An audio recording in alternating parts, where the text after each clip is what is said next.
say, how are you doing today? How are you doing today? I am your host, Lacey G. Souldier Turner. And today I have a very, very special guest with me, one of the greatest film producers out. He got a great background in producing and promoting entertainment projects. He produced some great award-winning films. He's been doing a lot in this industry. He is the founder and CEO of his own production company. Also, we're gonna get into that. He's just doing a lot of great things, man. So, without further ado, I want to welcome to the platform the wonderful, amazing, talented Phil James, man. Welcome to the platform. How you doing today? Oh man, thank you, brother, for those very, very, very kind words, man. I appreciate it, brother. Hey, you're welcome. You welcome. You deserve it. So, my first thing I want to get into, let the people know about you a little bit. Can you let the people know where were you born and raised, and how was your upbringing as a child? All right. You're breaking up a little bit, but I think I heard the question. I'm originally from Chicago. Okay. I've been out in LA now for about 24, 25 years. What made me come out here was at the time, me and a couple of my partners were in Chicago. And at the time we were very early on, and we were doing a lot of shorts. Mm-hmm. So it was an event that they hosted in California called Doughboy Dozens. Mm-hmm. So we submitted a couple of shorts, and Robert Townsend happened to be at this event, saw the short, was interested, liked it a lot. So he reached out to us. So I guess by him being from Chicago, he gave us a lot of love.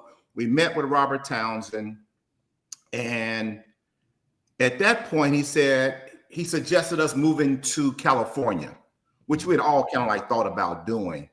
But we knew we wanted to, if we wanted to come to LA, we wanted to have a product with us, something tangible. Yeah. So it just happened to be at the same time we had shot a feature film. Mm-hmm. And that film was called 1 Week. So we came out to to LA with that film. And from there, we submitted the film into a few festivals. It kind of blew up. It won a lot of festivals. We got a lot of accolades. We won a Lincoln Navigator back in the day. And from there, it just allowed us to continue being filmmakers. Okay. So that's the background. Okay. So let me rewind it back too. So how was your upbringing as a child? Oh, upbringing as a child from Chicago. Very strict. My parents were very strict. Yeah, I didn't do much. It was just all school. It was just basically school. And yeah. And then I really didn't branch out until I went to college. And that's when the doors opened a little bit. I pledged Kappa Alpha Psi. Yeah, and things got to jumping. Okay, so I did see that you did graduate from the University of Illinois.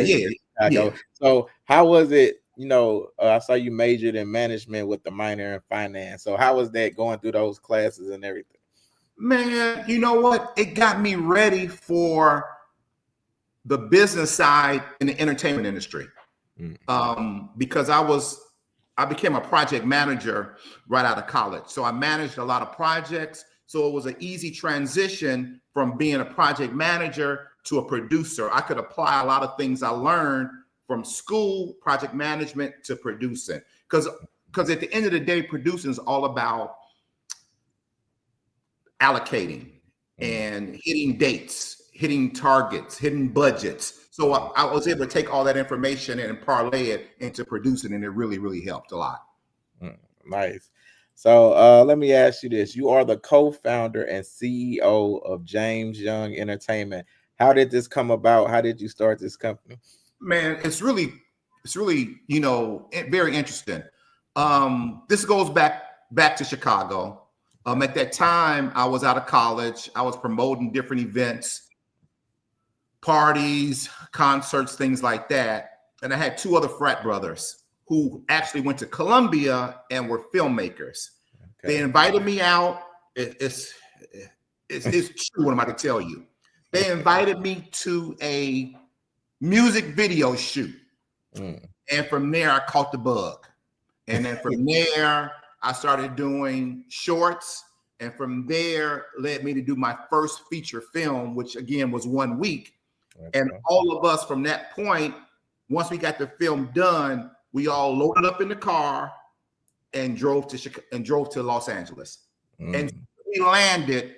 We met with Robert Townsend like the next day, and he came out like mentor, and he helped us with the film, getting into different festivals and things of that sort. You know, it also got accepted to Sundance, so it had a lot of long legs. You know, yeah, I could tell you stories about this movie. It's unbelievable. It really opened the doors for us. Okay. I also saw that you were the catalyst behind Bill Dukes, you know, teaming up with your company to develop Pimp, the story of Robert Beck. So can you tell people about that? So that was off of the heels of 1 week doing so well at the festivals. Bill Dukes reached out to us. And at the time, believe it or not, Ice Cube wanted to do the film. He was going to be Iceberg Slim. It was over at New Line. We did the rewrite on the script, but for whatever reason, the budget, it came in higher than what they wanted to pay to do the movie. So it just kind of like sat there, but it's still a dream project for me and my partners to do in a later date. It's still ready to go. We just haven't moved on it yet. But again, that was all off of the heels of our film 1 week. That's dope. That's dope. Yeah, it was dope. It was dope. You know, kind of like even right after that, we did do a feature film with Nas. Yeah, that's what I was just going to talk about. Sacred. Yeah. We did a movie with Nas. Nas played my business partner, Kenny Young, played Nas's older brother. So that we did with Nas shortly afterwards, again off of 1 week. And then right after that, we wanted to try to do something that had a Chicago feel to it. So we came up with, let's do a remake of Saturday Night Fever and swap out John Travolta with somebody like an Usher. So we came up with Step in the Name of Love. Yeah. So we had, and it was it was instead of the disco era, it was stepping. So we sold that to MGM with Usher attached as the lead. But it's always something. You know, right after we sold it, MGM was up for sale. That's crazy. So the project, it's crazy, man. It's crazy. So the project got shelved. They acquired it and they sat on it for a couple years. And then shortly after that, once the rights were available to us, it was at the same time Will Packer, we all know Will Packer, came to us and asked us about the project because we had mentioned it to him again. So he was like, oh man, we're about to do a movie again with Will Packer. Took it back to MGM to get the rights back. And what MGM did, they put an option on the option. They paid us a little money to allow them to sit on it for a couple more years. So by that time, that whole stepping era and that whole little fad kind of like died down a little bit. So it's been challenging, brother. It's been challenging. But we just roll with it. What I try to tell young filmmakers, it's a marathon and not a race. And you got to be willing to hang in there and take all the hits because hits are coming. Right. So you spoke on this guy, you know, Robert Townsend. You know, I truly respect him. He's from my hometown here in St. Louis, Missouri. You know, so what's something that you could tell the people about Robert Townsend that they may not know? Man, wow, that's a good question. I think everybody thinks he's a super, super, super nice guy, and which he really is. But he does have another side to him, a great business side and a great directing side, along with because when you see him mostly, in front of the camera. He has great directing skills and writing skills, things outside of in front of the camera. See, he's just a phenomenal person. He was a great mentor for us, and I think that's what helped us navigate when we first came out to Los Angeles. Okay. Let me talk about some of your latest projects. I know you did the BET Christmas movie, Never Alone for Christmas, which you produced, and it aired in 2023. Can you tell the people about that film? Yeah. So our first Christmas movie we did, it was Never Alone for Christmas, and we shot that in Louisiana, and it starred Min Young, and it was Alan Maldonado. So it did very well on BET.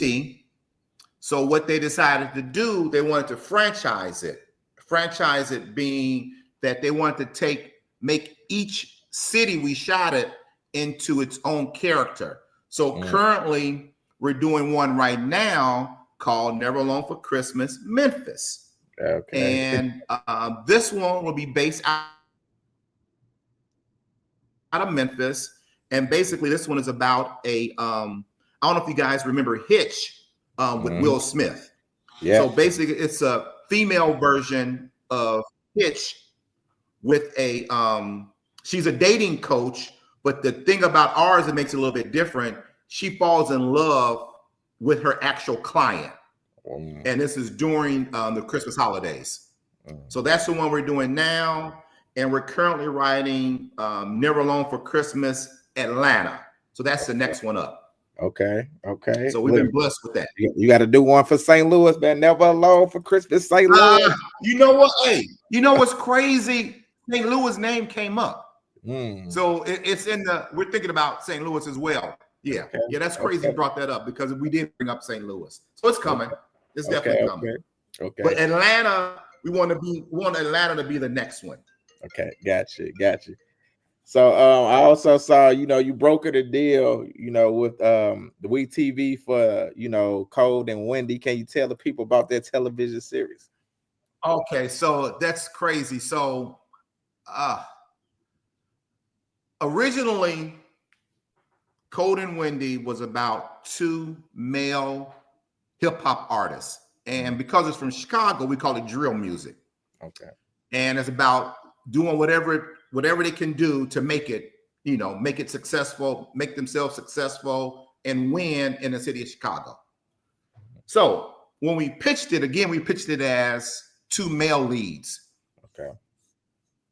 It didn't go over as well with the male leads. So what we decided to do, we switched from male leads to two female leads.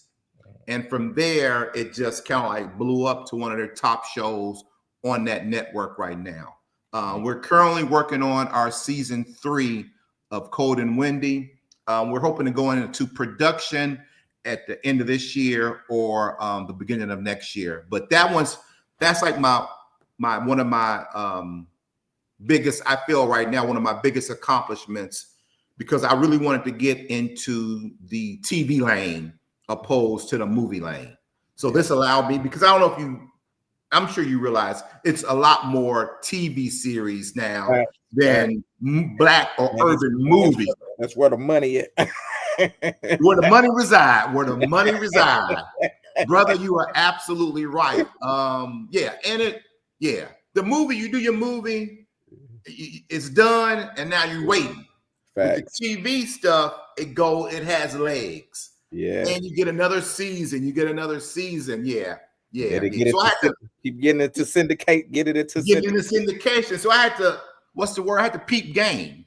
So once I peeped it, I was like, you know what, man, let me make this transition over to TV, and it's been very well. We got a couple other little projects out there, different networks I'm waiting to hear back from. I can't speak on anything right now, but we got a lot of things in the fire. And that's one thing that as a young filmmaker, you can't put all your eggs into one basket. Right. You got to have multiple projects at multiple places, because you never know what's going to pop and what's not going to pop. Exactly. So I didn't when I first heard that, I was like, man, fuck all that. This is one project, and I'm gonna push it, and that's good. But you got to have other things, you know, and that kind of like goes back to when we first came out here with our first film. Mm-hmm. A lot of doors open for us. Mm-hmm. We met with multiple networks, multiple agents. And the one thing they kept asking us is, what do you guys have next? Mm-hmm. And because we put so much energy and so much time into our first film, mm-hmm. when they asked what else you guys got next, we really didn't have anything. Mm-hmm. So what happened was that window slowly closed a little bit. So it took us a while to reopen that window. So it's been a learning experience, and I think as a filmmaker, you really don't know until you out here in the trenches of it. But you have to understand, again, it's a marathon and not a race, and it takes time. You know, definitely. So. I love that, man. You already look, man. Phil over here dropping jewels for y'all. So I'm just trying to be honest, brother. So how was that? How has the transition been from, I guess, season 1 of Kold and Wendy to coming up to season 3? So season 1 was the introduction of the girls, our 2 leads. Did a phenomenal job. Really didn't have any. They're not rappers at all, but when you hear them, you think they are rappers. They're phenomenal. Season 2, one of the girls got pregnant, and we had to. So the whole season was about her being pregnant on the show. So that took us in a totally different era, a totally different wave. Now season 3, what makes season 3 so different is because they're at odds right now. Okay. So that's the biggest thing with season 3. They're at odds with one another. Almost like, I'm not gonna say like Outcast at odds, more like Tommy and Ghost on Power. Okay. So more like that Gotcha. At odds. So that's the biggest thing with season 3. Okay, gotcha. So let me ask you this, Phil. You've been doing a lot of great things on your journey. What would you say has been your greatest challenge? Man, 100% trying to enjoy the journey and being able to stand back up after continuously getting knocked back down, because you're going to get knocked down 100 times, and understanding that the more no's I get, the more no's I receive from different people. That means I'm closer to getting that yes. And to just try to enjoy it, because it can be, it's not an easy field to be in. You got to have very tough skin. Right. You got to be willing to, suck it up and sacrifice a lot to get to where we are. And I'm nowhere near where I want to be, but I'm at a point right now where I am beginning to enjoy it a little bit more than what I was before, and just have fun. And what helps me is I have an incredible business partner, Kenny Young, and we ride off each other. So he helps me when I'm at my downest, and I try to help him out when he's at his downest. So we work very well together. And our biggest motto overall is that it takes teamwork to make a dream work. Right, take teamwork to make the dream work. Teamwork to make a dream work. And we want everybody on our team to win. It's not just, I want to win. If I got a Rolex, I want you to have a Rolex. Right. I want you to have a Rolex. So that's how we truly believe in team. I love that. So let me ask you this. On your flip side, what would you say has been your greatest accomplishment? Probably my greatest accomplishment has been this TV series, and this is in the entertainment industry. On something totally different, I was able to open up some Wingstop franchises. So I was lucky enough to be able to get into as a backup. with the entertainment industry, I was able to open up some Wingstop stores in California, as well as own some property. So I've been blessed to be able to do that. So on my downtime, when I don't have a TV show going, or if I'm not shooting a movie, I still got something I could work towards. Okay. Phil, send me some of them lemon pepper wings. Give me some of them lemon pepper wings. Hey man, them are the best wings ever, man. I'm not trying to. I'm just saying. The flavors are incredible. Yeah. Yes, I know. Hey, listen, I'm coming to get some. Thank you, brother. But now you're doing a lot of great things. You already dropped a lot of jewels, but what advice would you give to like someone trying to come in this industry, like you said, create these films or be an actor or anything in the entertainment industry? Okay, a few things. You can't wait on the network or the studio to give you a shot. So you have to do certain things on your own. Now, if that's shooting a short and you putting it in festivals, if that's you doing something and doing some plays or putting stuff on social media, you got to get it out there. For one, you can't wait for the network to give you a shot. Two, you got to have thick skin. You got to understand that you may not be where you want to be in 1 year, 2 years, 5 years, or 10 years. Right. You got to put the work in. And a lot of the new filmmakers think it happens overnight. Mm-hmm. And, you know, I think maybe for 1% who get lucky, it does. But for the majority, you got to put that work in. And it takes a lot. And it takes a lot of networking. You got to get out there, meet and greet, shake hands, kiss babies. You got to do that. You know what you got to do. And again, you can't wait for them like you have in your own platform. Mm-hmm. You can't wait for the network to give you your own platform. You went out there and did it on your own. Facts. You know, so it's things we have to do. And the good thing about now is that there are opportunities that are available to allow you to do that. When I was younger, we didn't have these type of platforms. Yeah. We didn't have social media. We barely had emails. So, we had flyers. We had to physically, back in the day with the flyers on the cars, do stuff like that. So now it's a lot easier. And I think I'm not gonna say there's a lot more. I think it's a lot more opportunities right now with all these different networks that are out there. You know, with us back in the day, it wasn't that many networks, platforms, YouTube and stuff. So I think now it's a little bit easier. You just got to understand you got to put the work in, and don't give up.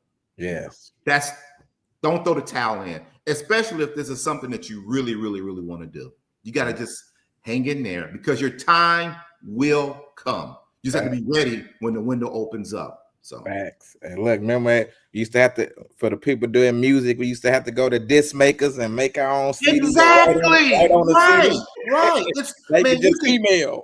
You can put music out on you can throw a song out there tonight. If you want to put a song out there, you can put it out there tonight. We couldn't do that back in the day. Nope. So there's a lot more opportunities. And I understand this whole, you got to be able to pay your bills and things like that. I get it. But there are a lot of different job opportunities. You can work now on your hours, when you want to work, how you want to work, and how long you want to work to allow you some income to allow you to still follow your dreams. Facts. So that is a fact. I love that. Thank you, brother. Thank you, man. Do you got anything else coming up that you want to promote? Just my season 3 and the Christmas movie. It's crazy. I'm my church. Now, you're in St. Louis. My church is in California as well, in Inglewood. And they're in the process of shooting. It's a really big church called Faithful Central. Okay. So they're in the process of doing Christmas movies now. So they're doing their first faith-based Christmas movie. So I'm right now I'm just consulting on their Christmas movie, and they're trying to get who's a member of the church, Nick Cannon, as one of the leads in the movie.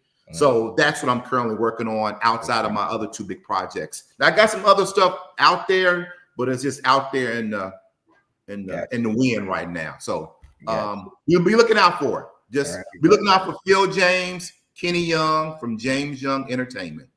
All right, Phil. Look, Phil, let the people know where can they find you at if they want to keep up with you. You can look me up at Phil James, JYE for James Young Entertainment. That's my Instagram. You can hit me up on there. Okay. Thank you, brother. Hey, look, hold on. I got one more quote. I got one. Ask me, brother. One last question that I love to ask all my guests. Yes, sir. When it is all said and done and you are long gone from this earth, what is it that you want the people to know about Phil? Man, woo! That is a doozy question. The biggest thing probably that I enjoyed life to the fullest, and that I tried to help out as many people as possible and put them in a position to be better than me. I think that's my biggest contribute to society. Yeah, I would say that. I see that, man. Drop the mic on. Bam. Thank you, brother. Now, thank you, Phil, man. I love the work you're doing. Like you said, I'm gonna be tapping in with you. I'm gonna hit you on Instagram, man. Hit me up, brother. Hit me up. I'm doing some good stuff, man. I'm trying to get to that Will Packer level. Hey, you're gonna get there. I'm gonna get there, brother. I am. Pressure, no diamonds. I always tell people that. No pressure, no diamonds. Thank you, brother. All right, you have a good day. I'll talk to you later. All right, stay blessed, brother. All right, you too. All right, later.